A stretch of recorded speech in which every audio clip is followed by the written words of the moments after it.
Kenalkan, nama saya Albert Ignatius Algoin, NIM saya 21G10044. Saya dari kelas akuntansi 1D2. Pada kesempatan kali ini saya akan menjelaskan materi yang diberikan dosen kepada saya di mata kuliah pendidikan agama. Saya akan menjelaskan kembali bab 5, memahami manusia dan sukacita akibat Pancasila. Refleksi terhadap artikel The Cosmotheandric Experience oleh Raymond Panikkar. Yang pertama, siapakah manusia itu?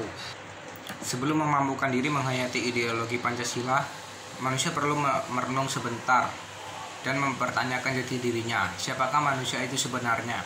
Apakah yang membuat manusia berbeda dengan hewan dan tumbuhan? Indikator utama yang membedakan manusia dan makhluk lain adalah akal budi dan kehendak bebas merdeka. Manusia dengan segenap akal budi, perasaan, dan kehendak merdeka mampu berpikir dan bertindak. Khususnya bagi manusia Indonesia, mereka mampu merdeka untuk percaya pada ketuhanan yang Maha Esa sesuai imannya, kemanusiaan yang adil dan beradab, persatuan Indonesia, musyawarah untuk mufakat, dan keadilan sosial bagi Indonesia. Sedangkan hewan, tumbuhan, dan makhluk lain yang bersel satu tidak mampu merdeka untuk berpikir kehendak di luar insting sama sekali. Hewan tidak ada rasa bersalah setelah membunuh hewan lain, memakan pasangannya, dan ketika melampiaskan kerasukannya. Manusia tentu tidak bisa sewenang-wenang meskipun merdeka. Manusia memerlukan prinsip yang jelas agar menjadi berperi kemanusiaan. Prinsip ini membedakan manusia yang menjadi tidak berperi kemanusiaan dengan bertindak kejam tanpa memegang prinsip-prinsip moralitas dan harmoni ciptaan Tuhan, seperti halnya predator atau hewan karnivora yang lain. Beberapa makhluk yang tidak beriman memang tidak 100% mampu memahami kasih Tuhan atau sila 1 Pancasila yang menjaga harmoni dan keutuhan ciptaan secara keseluruhan atau berintegrasi dengan sila 2, 3, 4, dan sampai 5 Pancasila. Manusia yang sejati akan memperhatikan dengan sungguh moralitas. Moralitas berasal dari kata dasar moral yang bahasa Latin atau mos yang berarti kebiasaan. Kata mores yang berarti perilaku baik. Moral adalah ajaran tentang baik buruk yang diterima umum mengenai perbuatan, sikap, kewajiban, dan lain-lain. Akhlak budi pekerti dan susila. Manusia yang sejati akan menjaga kesusilaan, memberi petunjuk baik tentang bagaimana sebenarnya tindakan hidup adalah masyarakat, apa yang baik dilakukan dan yang buruk agar dihindari.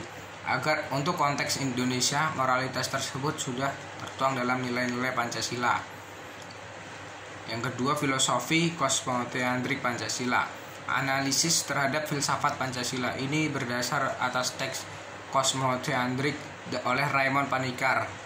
Terjemahan bebasnya adalah relasi harmonis antara kosmos penciptaan dan manusia. Yang menarik dari konsep filosofi Cosmotheandric adalah adanya pernyataan bahwa sukacita yang dirasakan manusia seorang diri atau egois, hedonis adalah sukacita semu yang bukan sejati. Sukacita sejati terjadi apabila terjadi harmonisasi antara 3 unsur, yakni manusia, lingkungan atau semesta, dan energi ilahi. Kata Yunani untuk sukacita adalah cara yang berasal dari kata charis, yaitu kata Yunani untuk rahmat atau langen. Dalam kaitan ini, sukacita dihasilkan oleh rahmat atau charis atau dihasilkan oleh energi ilahi. Konsep ini sesuai dengan tujuan lahirnya Pancasila. Ideologi Pancasila lahir untuk memberi sukacita bagi semua golongan rakyat Indonesia yang pernah mengalami penindasan dan perendahan martabat oleh bangsa lain selama berabad-abad. Jadi sukacita yang dihasilkan oleh Pancasila ini bukan kebahagiaan manusia yang sesaat saja, melainkan sukacita sejati yang bersumber dari relasi intens dengan Sang Ilahi. Oleh karena itu, bisa dimengerti konsep sila ketuhanan yang Maha Esa harus berintegrasi dengan sila kemanusiaan yang adil dan beradab sampai dengan sila keadilan sosial bagi seluruh rakyat Indonesia. Sila-sila Pancasila tidak bisa dipisahkan maknanya dan saling berintegrasi satu dengan yang lainnya. Yang ketiga, konsekuensi dari sukacita Pancasila.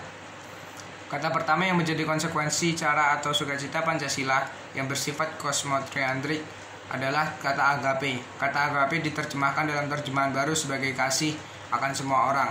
Diksi agape menunjukkan kehendak hati dan yang murah hati dan tidak dapat dikuasai, yang lalu menginginkan kebaikan orang lain tanpa peduli apa yang dilakukan orang itu. Lawan kata dari agape ini tentu egois, kepuasan pribadi, dan hedonisme individu. Oleh karena itu, sukacita karena agape tidak didapatkan karena kepuasan individu atau kemenangan atas suatu kompetisi atau pengakuan orang lain atas kehebatan pribadi, melainkan sukacita yang lebih menggambarkan kasih energi ilahi yang tanpa pamrih kepada dunia ini, kepada rakyat secara adil. Kata berikutnya yang berkaitan dengan sukacita adalah bahasa Yunani eirene yang berarti damai sejahtera. Damai sejahtera ini adalah keadaan istirahat yang tenang, dihasilkan dari mencari energi ilahi dalam sesama dan semesta, dan berlawanan dengan keadaan kacau balau.